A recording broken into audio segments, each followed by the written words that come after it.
Hello and welcome to OTRGold.com. I'm your host, Austin Bach. Thank you for being here. If this is your first stream, we're here every Monday, Wednesday, and Friday at 9 a.m. Pacific, listening to one episode of Dragnet until we have listened to all 310 episodes currently available. I want to say hello to Alfredo, Film Noir Buff, TC, So Over It, and Sam and Addie, who are already here in chat.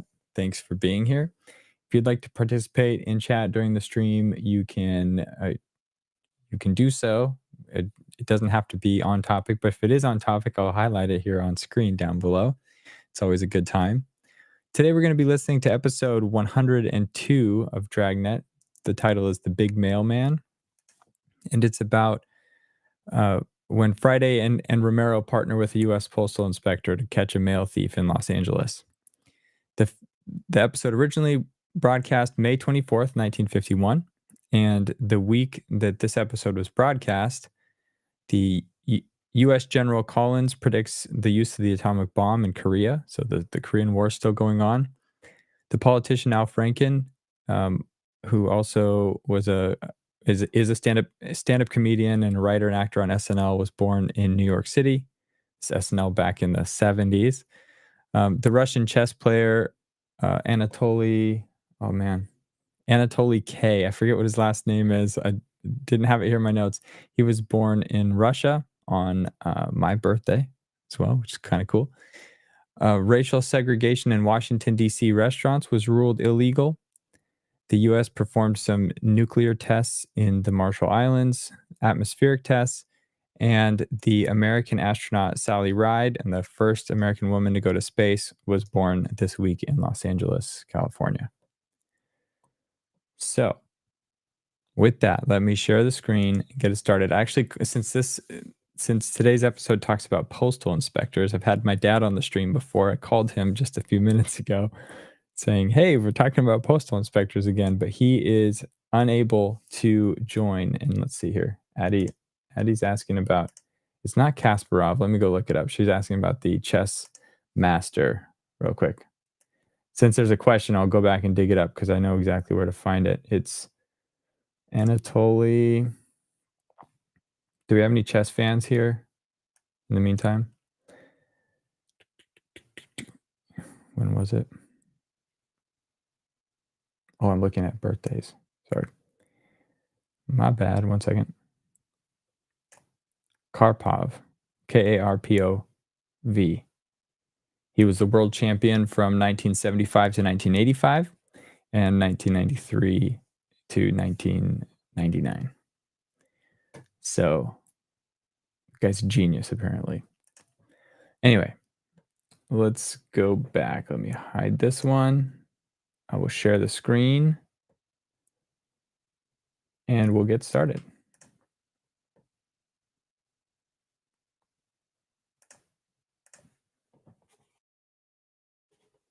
Get your drinks ready for the cigarette commercials. Here they come.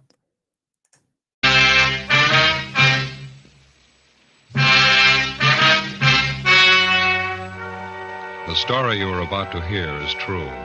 Only the names have been changed to protect the innocent. Fatima Cigarettes, best of all long cigarettes, brings you Dragnet.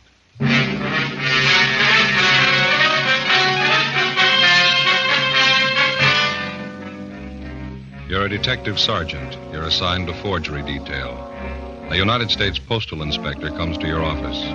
You've received the same complaints he has. Somebody is stealing mail in your city. Your job, help get him. Friends, compare Fatima with any other king-size cigarette. You'll find a world of difference. Yes, in Fatima, the difference is quality. Quality of tobaccos. The finest domestic and Turkish varieties. Extra mild, superbly blended. To give you a much different, much better flavor and aroma. Quality of manufacture. Smooth, round, perfect cigarettes. Rolled in the finest paper money can buy. Manufactured in the newest and most modern of all cigarette factories. Quality. Even to the appearance of the bright, clean, golden yellow package. Carefully wrapped and sealed. To bring you Fatima's rich, fresh, extra mild flavor. So compare Fatima yourself today. You'll find Fatimas now cost the same as other long cigarettes. But your first puff will tell you, Ah, that's different. yes, in Fatima, the difference is quality. Buy Fatima.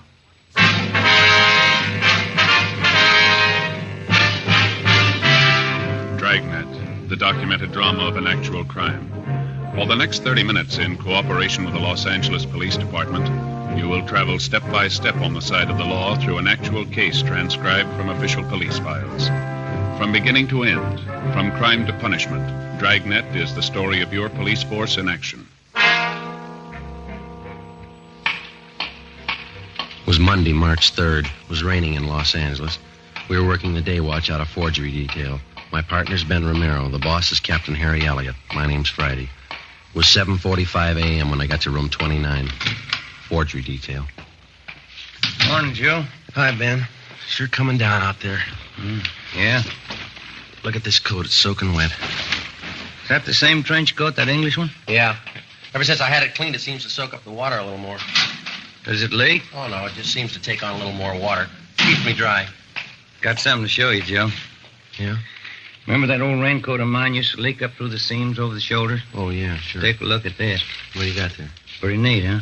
Yeah, what is it? My new raincoat. Hmm. Never know, would you? It's small, compact. The whole thing's hardly any bigger than a pack of cigarettes. Not bad, huh? Yeah. Where'd you get it? Wife bought it for me. Amy says it's regular full-size raincoat, size 40 long. Amy says. So didn't you try it on? Oh, no, you know how they make something like this. It's made out of plastic. Size isn't too important. Mhm. Just a plain coat. Slips right on over your suit, just like any other raincoat. I know it'll fit. You haven't worn it yet, huh? No, it hadn't started raining when I left home. Mm-hmm. Could I see that? Sure. Real compact, isn't it? Now, something like this is really practical. Yeah, huh? Little packages like that, you carry it around with you all the time. Never take up any room at all. Yeah. What's it look like? Just like that little pouch there. Same stuff. It's transparent, you know, regular plastic. Well, could we look at it inside? I mean, Okay, let's see. well, here, you better do it. Yeah, okay. Well, you just unzip it here. Mhm. Sure is compact, isn't it? Yeah. Here we go. Look there, Joe. All folded up nice and neat. Yeah. Sure is lightweight, too. Plastic's great, isn't it? Fine, yeah. There we go. Full-size raincoat. See there? Fits fine. Never know a full-size coat would go in a thing like that little pouch there, would you? It's no bigger than a tobacco pouch. Yeah, that's pretty good. You ought to try it on, Joe. Never know you had anything on. Sure is light and nice. Yeah, I can see. Now we just put it back in the pouch till I'm ready for it. Let's see now. Collar goes up. Front folds in like this. No, No, that isn't right. Goes this way. Let's put it down on the table. That'll be better. yeah. Yeah, that's better. Now, here we go. Now we fold the arms in here. Now the bottom part comes up this way. Now we fold it over and again. Easy, isn't it? Just follow the crease marks and you're home, Joe. Yeah. Now, if you'll hand me that little pouch, Joe. Oh, yeah. Here you go. Oh, thank you. Now, no, I guess that's too big. Well, we'll make one more fold, guy. Yeah. Well, it's small enough this way, but it's too fat, isn't it? You better watch it there. You're going to tear that little sack. That's funny. I folded right over the old creases there. Too fat, isn't it? Yeah. Well, couldn't you just carry it in your pocket like that without the pouch? Sure, that's it. Slip it in my coat pocket. No, that won't do, Joe. It bulges right out. It's kind of springy. Jumps out, just like a piece of pongee silk. Yeah, it seems to. Well, it's still lightweight and easy to handle. Sure. Plenty easy to carry just like that anyway. Yeah. Well-made little pouch there. Seems a shame not to be able to use it. You smoke a pipe? No, you know that. Just cigarette. Yeah, I'll find some use for it. Probably 100 things a fellow could use a little pouch like this for if he could just think of them right off. Yeah, that's right. Riley, Romero, you want to step in here for a minute? Right, Captain. You fellows know Inspector Smith, Post Office Department? Sure, how are you? Romero? Good to see you, Leo. How you doing, Joe? Sit down, won't you? Thank you. Thanks very much. Inspector Smith's over here on that mail thief case that we've been working on. Oh, yeah. Did you receive those reports we sent over to you yesterday? No, I haven't been to the office yet. Came straight over here. Well, burglar returned it over to us yesterday afternoon. Ben and I ran it down. Seems to us like it might fit in somewhere here. Miller and Ashton have probably got your reports now. I was just going to call in. You mind filling me in on it? Apartment house over on Alvarado. Landlady reported a theft of part of a mailbox out there. Yeah, somebody stole the master panel off the front of the community mailbox at the apartment house. Figure it must have happened sometime during the night. Oh, yeah, I believe we got something on that, too. A postman on the route reported it. That's how he's getting into the mailboxes. Steals the front panel, makes a key for himself, and then on he's in business. Smart guy like we're after could put a key like that to good use. It'd fit a great many different mailboxes around town. Yeah, it's the same M.O. We've been on this guy for a long time. He pulled the same thing down in San Diego, was knocking down about $2,000 a month. Then he laid out. Now he's at it again up here in L.A. Mm-hmm. Well, as you know, we've been getting reports of the thefts and the passing of the checks about 10 days ago. Yeah, I know. We've got 5 checks passed by this same thief, according to handwriting analysis. We know it's the same guy. Talked to the victims and the bank tellers. Description of the guy seems to tally with what you people have on him. Yeah. There's just one thing we haven't been able to piece out yet. What's that, Joe? When he steals a check, how does he know what bank to pass it on? Oh, I think we got the answer to that one. Well, let's say that he steals a letter, and we know he doesn't only hit the community mailboxes. Sometimes he goes to a private residence, fishes the letters right out of the mail slots in that case.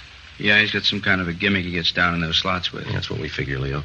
But we'll say after he's got a letter with a check in it. Now, it's easy enough for a good forger to put an endorsement on it, but how does he know what branch of the bank to pass it on? Well, at some time or other, he's stealing bank statements as well. Mm-hmm. Or maybe he's just lucky. At the time he steals a check, there's other mail in the box, too. The victim's bank statements. Well, as far as that goes, I suppose he's stolen more than once from the same party. He could probably get away with bank statements easy. Well, that's it.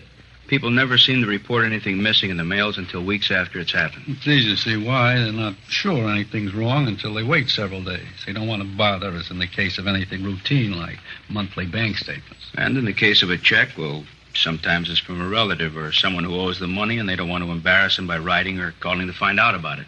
I suppose in the case of anything like a dividend check, we got a couple of those, Leo. Mm-hmm. The people who lose them just don't think it's time for them to arrive yet, so they just wait, huh? That's it. And that's why he's been so successful. Plus the fact that it takes about a week for any kind of check to be processed through central clearing at any bank, and then, too, the bank wouldn't necessarily know that anything was wrong at that time. Until the bank receives a complaint from the party who missed the check, they couldn't have any way of knowing that anything was wrong. That's right. Tell them what you were telling me this morning, Leo. Well, you people aren't in it deep enough to know this yet, but this guy's been hitting the same branch bank maybe 2-3 times in a row. Not here in L.A., has he? No, not yet. It looks to us like he's just started up his operations here in town. That's the way he worked it down in San Diego. Well, it's easy enough to figure. If he got a teller in some bank to go along with him, someone who didn't suspect him, and since the victims reported so late, he could get away with it at least that many times at the same bank, couldn't he? Yeah. If people report missing mail immediately, it'd make it a lot tougher for the thief. That last name on him still good, Harvey Fletcher? That's what we're going on, yeah. We've got bulletins out to all the banks carrying that description on him, and he changed earlier. WMA, average build, 150, 160 pounds, gray eyes, about 32 to 35, well-dressed, carries a briefcase. Likeable personality. That's what we got on him. Oh, there's a little something we picked up yesterday from a bank teller. She told us the man had long sideburns, for what it's worth. You might add that. Okay. Don Myers in handwriting has checked through his files, Leo. They haven't got anything on him. And the stats office hasn't been able to make him on his M.O. And we know you people are doing everything you can for us. We appreciate it. Yeah, I wish we could do more. That name, Harvey Fletcher, of the 5 checks that we've got on the guy, according to handwriting analysis on him, he's only used that name once. Rest of the time, he signs the same last name as the payee's name on the face of the check. He passes himself off as a brother or husband or some relation to the rightful payee. Yeah, that's what's taking in all those bank tellers, plus a smooth personality. He's cool, collected, all the confidence in the world. Yeah, that figures. Yeah, we got one day before yesterday with a little different twist. He isn't going to help us any, but here's the way he's working it in some cases. He deposits a large check to the victim's account, and then he only takes out a small portion in cash. Throws the tellers off even more. Here's those for the stats, Leo. What's this? Copies of the last 5 checks that we got on the guy. Oh, yeah, thanks, Harry. Myers says they're all in the same handwriting. Is there anything else we can do for you, Leo? We've got all the banks in the area covered, got bulletins out on them. Well, that's fine. Don't think we've overlooked anything. Patrol units have been alerted. With this latest theft of that mailbox panel, it's too bad we can't localize his operations a little. Leo, didn't you say that if he makes a key, that key would fit any number of boxes in the city? We couldn't pin him down to one neighborhood, could we? That's right. That key will work on different mail routes. He probably knows the neighborhood around Alvarado is hot now. He'll leave it alone anyway. It's impossible to stake him out on the actual thefts of the mail. It's too bad we can't get to him through one of the banks when he cashes them. Well, your manpower and ours put together couldn't cover all the banks in L.A. at one time, but we've been spot checking throughout the city, hoping maybe to tab him just by luck. We might get a break for one of our bulletins. Maybe some teller will spot him. Well, I'm not sure yet. That's one of the reasons I came over here this morning, but maybe we've got a little something. What's that? Well, a bank out in Westwood phoned us yesterday. The teller thought she recognized the guy from his description. Didn't dawn on her till after the guy left her window. She rushed out in time to get the license number of his car. Well, maybe it's a break, huh? Yeah, it looks pretty good. The check was drawn on the account of a William E. Scott. And that's the number 2 victim here in L.A. Yeah, that's right. You've got the photostat of his checks right there. Yeah, I know. Well, everything seems to fit. This check he passed yesterday out in Westwood was probably stolen at the same time as the first one, or at least it came from this Scott's mailbox. That we know. Well, didn't this William Scott report the theft of 2 checks? I know he didn't to us. Maybe he did to you. No, he didn't. Said he couldn't be sure. He gets quite a few checks through the mail. Owns a lot of stock, gets dividends. Yeah, probably doesn't know when they come each month. Yeah, that's right. He didn't miss the first one until it was way overdue. Might even be others missing. He doesn't know for sure yet. Well, anyway, he's positive on this latest one out in Westwood that the bank teller caught, huh? Sure. As soon as the bank manager called him, he knew he hadn't authorized anybody to cash any of his checks. Does the M.O. seem to match? Well, that's what's got us going on it. Looks real good. Smooth operator. Deposited part of the money, took the balance in cash. The major switch in his operation was the fact that he didn't go to the victim's regular bank as he did on that first check. It sounds good, doesn't it? And we kind of think so. That's the reason I came over here this morning. Conway, our handwriting man, thinks it's the same as the guy we're after. He asked me to check it through Don Myers to be sure. What signature did you use on this last one? Now, that's another part of the M.O. that checks out. You remember on the first check, he forged the victim's name, William Scott? Mm-hmm. Then he made it a second-party check by signing the phony name, George Scott, passing himself off as a nephew of the victim. Pretty smart. He goes to this victim's regular bank, and he doesn't take the chance of being tabbed as the payee. He covers by using that nephew gimmick. Huh? Yeah. This time he goes to a different branch. Not the regular branch that the victim deals with as in the first case. He simply forges the victim's name and lets it go at that. You doing anything on that license number? Well, Ashton and Miller checked it out late yesterday afternoon. They're on it now. Need any help? Well, not so far. I'm interested in what Don Myers has to say about the handwriting. He ought to be through about now, huh? I'll give him a call. Well, thanks, Harry.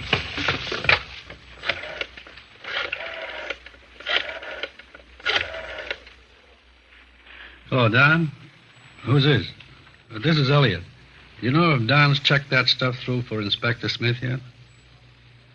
Okay, thanks, Lon. No, that's all right. We'll get to him. Don was called out of the office for a minute. That was Sloan. He says he's sure Don's finished with it. Oh, fine. You say when he'll be back? He just ducked down to Thad Brown's office for a minute. I'll call down there for you. Well, that's all right. I'll walk down there myself. I need the exercise. Okay. Go and I'll walk on down with you. Oh, swell. Let's go. All right. You fellas will be back here once. Oh, sure, as soon as I check with Myers. All right.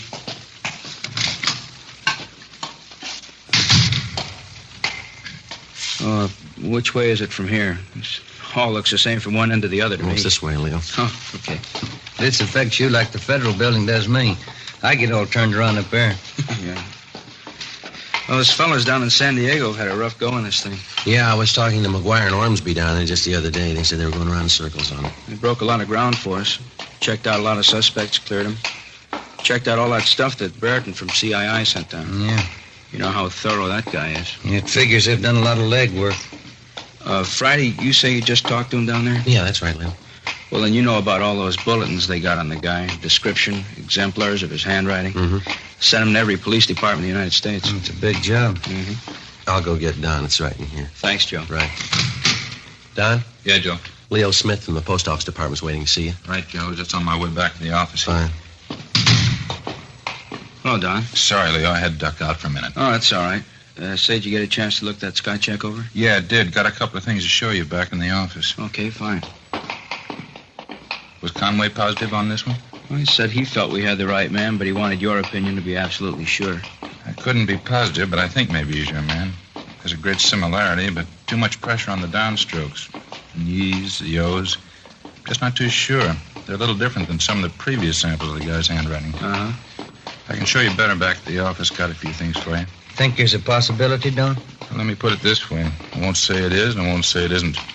Let's pick him up and find out for sure. Here we are. Go ahead, fellas. Thank you. We're blowing those things up here. Uh-huh. Call for you, Leo. I'm 3. Oh, thanks, Harry. Excuse me.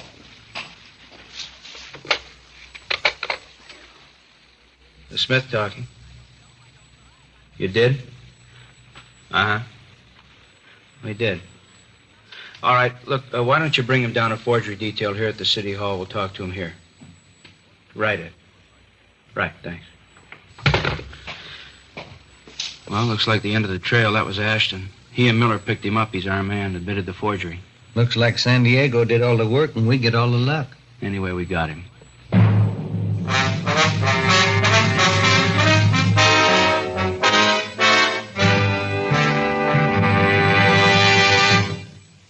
You are in the Scientific Investigation Division of a Metropolitan Police Department, the ballistics room.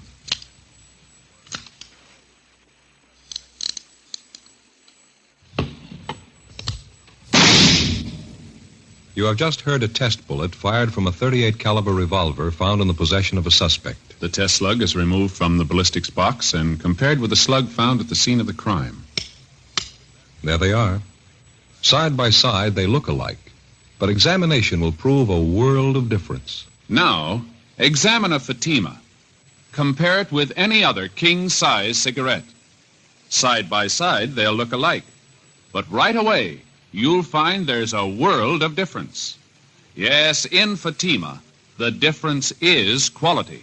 You see, Fatima is the quality king-size cigarette because it contains the finest domestic and Turkish tobaccos superbly blended. And Fatima is extra mild, with a much different, much better flavor and aroma than any other long cigarette. So compare Fatima yourself. Fatimas now cost the same as other long cigarettes, but your first puff will tell you... Ah, that's different.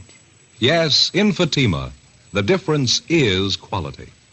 Ask your dealer for Fatima, the quality king-size cigarette. Best of all long cigarettes. Start enjoying Fatima tomorrow.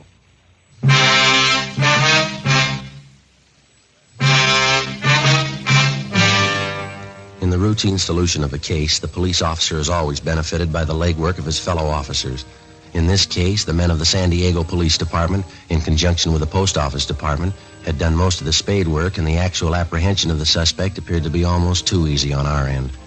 Even though Ben and I hadn't participated in the physical arrest of the suspect, we felt the same gratification for the speedy solution of the case as did the postal authorities. Monday, March 3rd, 3:27 p.m., Miller and Ashton of the Post Office Department brought the suspect in for questioning. The prisoner was turned over to Inspector Leo Smith. Ben and I sat in on the interrogation. Carver Gleason, that's your true name? Yes, sir, it is. You say you've never been arrested before? No, sir, I never have. Now, you know we're going to check that out. Yes, sir. All right, now let's go over it again. The same way? Well, that's up to you. We want the truth. I've told you the truth. You asked me questions about stealing mail, about forging checks. You said I was down in San Diego. Well, it's not true. None of it's true. Have you ever stolen from the mails? No, sir, I never have. I know that's a pretty serious offense. What makes you think forging isn't? Is that what you're trying to say? No, I'm not. I didn't say that, but this was the first time I've ever done anything like this. I didn't even think about the consequences. Should have thought about them. When's the last time you were in San Diego? I've never been there. I don't even know for sure where it is. How long you been in Los Angeles? About 3 months now. Where's your home? Akron, Ohio. How old did you say you were? 25. And what have you been doing since you got out here? Well, that's just it. Nothing. Can't find a job. Well, how you been getting by? How you been living? Been staying down at the YMCA. Hope Street, I guess it is. What have you been doing for money? Well, my folks gave me a little when I left Akron. Thought I'd have a job by now. I didn't want to write home for any more, so when I found that check, I figured I could get away with it. I needed money, and I cashed it. And where'd you say you found it? Over on, that street out that way, La Cienega. Is that how you said it? La Cienega, yeah. Now, what were you doing out there? Well, I was answering an ad in the classifieds, trying to find a job. I had to park the car down the street from the place, and on my way back, I found this check on the sidewalk right near the bank on the corner. And where'd you get the car? It's my father's. The car's registered in your name with California plates. How do you explain that? Well, the folks told me when I got to California to go right to the authorities and register the car if I was going to stay so I wouldn't get in any trouble. That's where part of my money went. You got anything else you want to tell us? Well, I did it. I admit that. I want to make it up somehow. The check was for $57. I gave the men that arrested me 50 of it, and I spent $7. Yeah, that's all on the record. I did wrong. I'll pay the $7 back. Well, you can take that up with the judge, Gleason. Friday, Romero, you want to step outside with me a minute? Yeah, right. Gleason, you wait here with that officer. Yes, sir. What do you think? He's telling the truth. He's not the one we want. How about you, Joe? Yeah, I'll go along with Ben. Well, that makes 3 of us. Monday, March 3rd, 5 p.m. We went in and checked with Don Myers. In carefully going over exemplars of Carver Gleason's handwriting, he had definitely eliminated him as our suspect. Carver Gleason remained in custody awaiting trial. 3 months went by. During this time, the burglaries and forgeries continued. Suspects were picked up, checked out, and released. We got nowhere. Tuesday, July 12th. We received a communication from Chief Adam Jensen of the San Diego Police Department, who stated he was forwarding a radiogram from Chief John W. Polsine of the Milwaukee, Wisconsin Police Department. The radiogram from Chief Polsine stated that his handwriting man in Milwaukee had identified the suspect's handwriting, as listed in one of the San Diego bulletins, as belonging to Philip E. Holloway. Holloway was arrested 2 years previous on a reckless driving charge. The physical description of the man matched closely with the one that we'd received on the suspect known to us as Harvey Fletcher. They further stated that although he was at one time a resident of Milwaukee, they had nothing further on him. It was just an outside chance, but we decided that in all probability this could be the suspect's true name, Philip E. Holloway. This information was forwarded to the postal authorities. Ben and I started to check through our channels to determine the whereabouts of the suspect, Philip E. Holloway, with a possible alias of Harvey Fletcher. Yeah, that's it, Joe. Nothing in any of the phone books. Yeah. Covered everything I can think of. Our records, sheriff's records, nothing from CII, utility companies. Yeah, well, maybe Smith found something on him. We haven't got anything here. Think I'll give him a call, huh, Joe? Yeah, I'd like to know.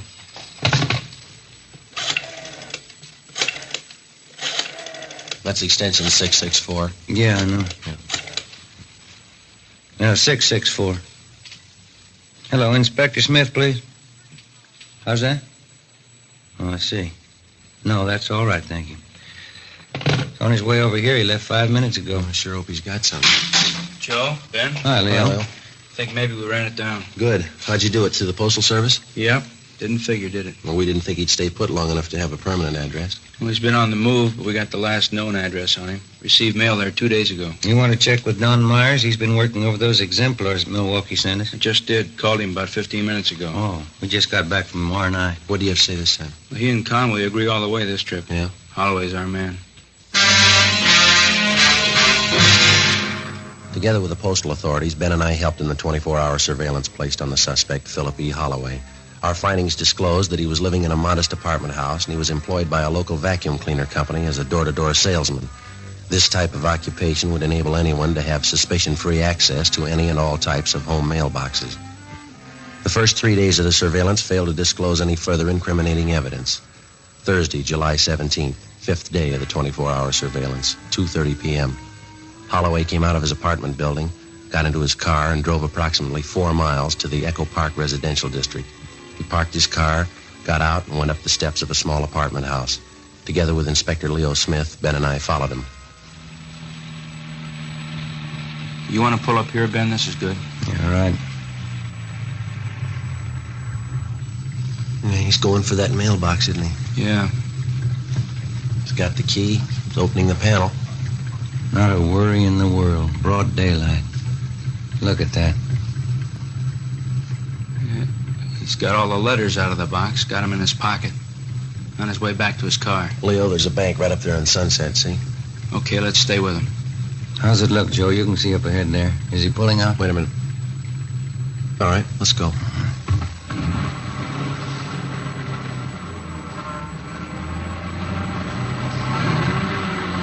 Better pull up here, huh?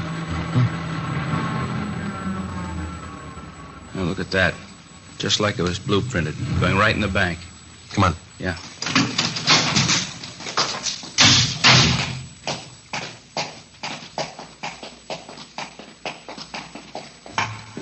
Joe, you see him? There he is. Second window. Let's get in line right behind him. All right. Yes, sir. May I help you? Yes, I wonder if you can cash a check for me? Yes, sir. Would you endorse it, please? Sure. There you are. As you can see, this is one of my mother's checks. I guess I can cash it all right for her. Do you have any identification?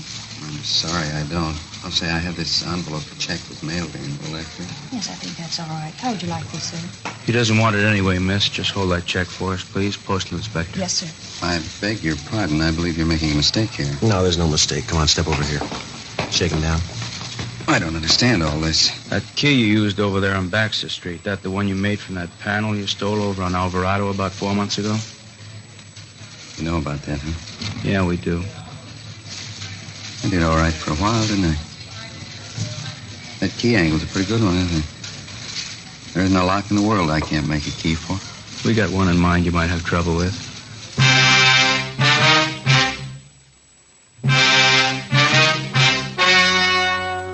The story you have just heard was true.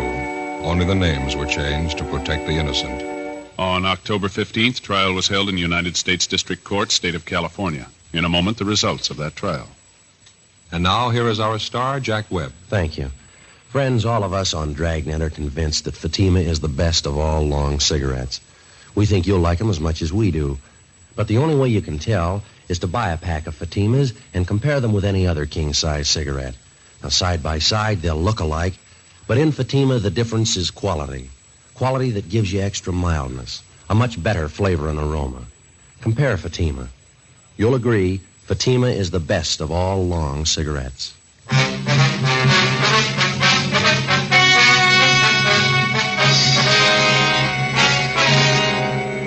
The suspect, Philip Elwood Holloway, was found guilty on all counts. He was sentenced to 10 years in the federal penitentiary. 5 years of his sentence was suspended, and he was placed on probation, one of the conditions being that he make restitution of the stolen money. Ladies and gentlemen, accidents of all types kill more persons from 1 to 35 years of age than does any single disease. America's homes and children can best be kept safe if every father, mother, and child develops the personal responsibility to know and observe home safety rules. Make home safety a family affair. Be careful. The life you save may be your own.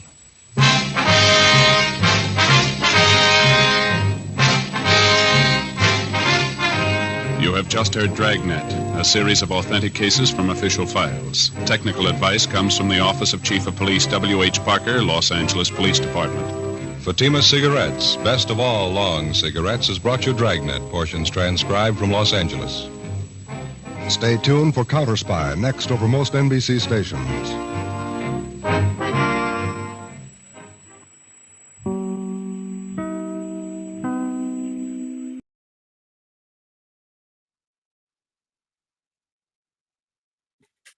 All right, how we doing? I'm hearing myself in my ear again. Let me stop this. Stop it. Where is it? Oh, it ended. Anyway. All right. Well, hopefully everybody enjoyed that episode. It was fraud. Fraud is still bad. Stealing is still bad, but at least no children were harmed, or parents of children were harmed, or anybody was, anybody died. So that's good. I had asked a question in the thing. I actually have to drop. I can't stay. I have to prep for something. I have to bounce like right after. But I wanted to ask, what's the best item you've received in a Christmas stocking or something similar? Because I know we got some people here in the chat that maybe celebrate Hanukkah or other things. But so I don't know the gifting traditions of Hanukkah. I know there's 8 days of gifts, but is there like a similar like small gift thing? But anyway, I'm trying to brainstorm ideas of what to give, what to put in my, actually, I shouldn't say this. I need to give recommendations to some, in case my kids watch this later, like years down the road. I don't want to burst any bubbles. I need to give recommendations to somebody that maybe wears a Santa hat to then put in my kids' stockings. That's really what that's how I'm going to say it. But, yeah, I need ideas. So tell me your favorite thing that you've received in a Christmas stocking. Bonus points if it's something I can do for my kids. And but But I'm going to have to end the stream now. Wish you all a great weekend. So if you have an idea afterwards, just drop it in a comment on the video, on the replay. But thank you all for being here. We will be back on Monday with episode 103.